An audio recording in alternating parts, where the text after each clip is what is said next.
In this video, I will show you how to make your Google Chrome your default browser in Windows 11. If you don't have Chrome as your default browser, then it is most likely that Microsoft Edge is going to go and open up another browser. So let's go and change this. So firstly, what you need to do is go and open up your Windows settings.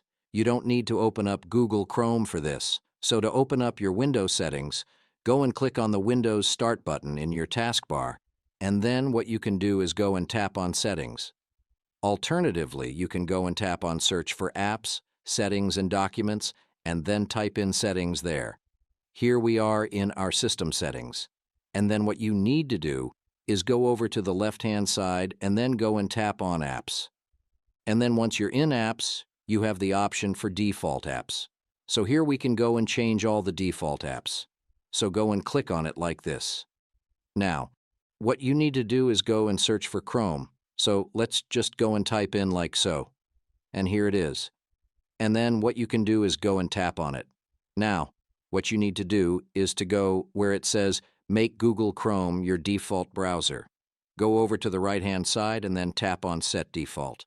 And then once you've done that, you may also need to scroll down as well, and you need to go and find this option here for HTTP and HTTPS, and make sure Chrome is selected here as well. To do that, just go over to the right and tap on this sort of little square icon, and then I'll open this up here and make sure you go and select Google Chrome, and then tap on Set Default and do the same thing for HTTP as well. If you didn't know, pretty much all the links start with this here, so make sure they're set as well. And that's it. Now, when you go and click on a link, Google Chrome should go and open.